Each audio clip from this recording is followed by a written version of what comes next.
नहीं, हम तो अब जानते ही हैं कि जो कोरोना का दौर चला है उसके पहले ही हम यहाँ पर आए थे जी। पिछले साल मार्च महीने में। उसके बाद कभी यहाँ की यात्रा नहीं हुई। अब तो आने जाने की शुरुआत हो गई है। तो एक बार तो चुनाव के बाद हमको आकर मिलना ही था, तो उसी के लिए हम आए। जहाँ तक मंत्रिमंडल के विस्तार का था वो तो हो ही गया, कल सब कुछ भी हो गया है, कोई दिक्कत नहीं है। और अब तो आप जानते ही हैं कि हम लोगों के सेशन भी जो है वो भी शुरू होने वाला है 19 तारीख को। कई लोगों की नाराजगी भी जाहिर की है। ज्ञानेंद्र जी है उन्हें। अच्छा सर, इस पे क्या कहना चाहेंगे? वो तो यहाँ पर केंद्रीय हर पार्टी में हर पार्टी के लोग डिसाइड करते हैं अपने अलायंस में कैंडिडेट्स का, उसमें कोई दूसरे लोग डिसाइड नहीं करते हैं। अब जो भी पार्टियों ने अपना अपना डिसाइड किया, कल उन सब का ओथ हो गया।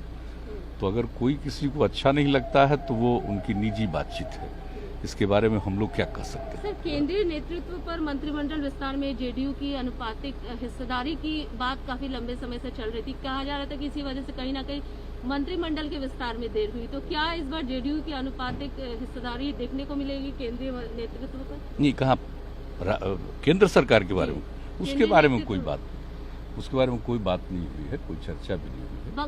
वो तो बहुत पुरानी बात हो गई, आज से 1.5 साल से भी ज्यादा पहले की बात हो गई। तो उसकी कोई बात नहीं। हम लोग का यहाँ चुनाव हुआ, फिर मौका मिला है एनडीए को वहाँ काम करने का। हम लोग काम करेंगे, पहले ही से लोगों की सेवा कर रहे हैं, आप तो जानते हैं।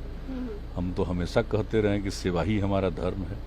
सेवा करने का फिर मौका मिला है, फिर लोगों की सेवा करेंगे, इसके अलावा कुछ नहीं। और आपस में प्रेम का और सब तरह का एक दूसरे के साथ कोऑर्डिनेशन में कोई दिक्कत नहीं।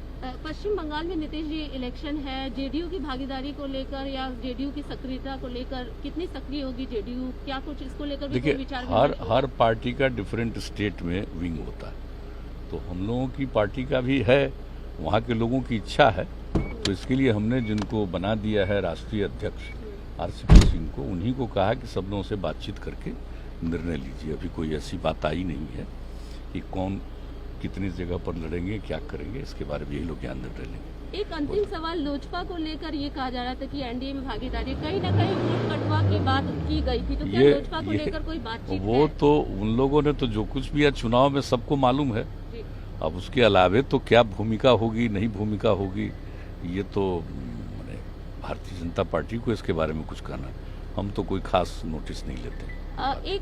यहाँ पर तेज प्रताप जी ने भी कहा है कि मंत्रिमंडल का विस्तार तो हो गया है, लेकिन बिहार का विस्तार कैसे होगा? बिहार में जो अपराध की चरम बिहार के बारे में कोई जानकारी हो तब न, जिसको कख गघ की जानकारी नहीं है, वैसे लोगों के प्रश्न के बारे में आप लोग क्यों चिंता करते हैं?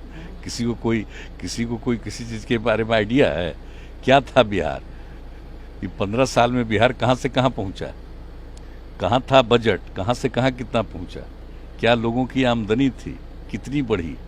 राज्य में कितनी प्रगति हुई है? कितने सड़कों का निर्माण, कितने स्कूलों का निर्माण, कितनी प्रगति हुई है? ये तो अध्ययन करने की बात है ना। हम लोगों का जो 3 टेन्योर हम लोगों का रहा है 2005 से, जरा देख लीजिए ना, उसके पहले क्या था और अब क्या।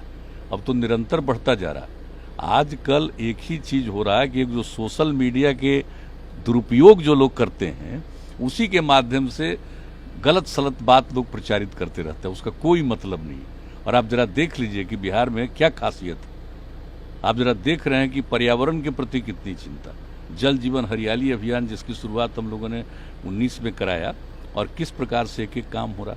तो बिहार का जो काम है धीरे धीरे लोगों को पता चलता है और अन्य जगहों पर होता है। जो लड़कियों के लिए साइकिल की योजना चली, बताइए लड़कियों में कितनी जागृति आई। तो जिसको नहीं जानकारी है किसी चीज के बारे में और वैसे लोगों के बारे में कोई वक्तव्य आता ही मेरा काम नहीं है।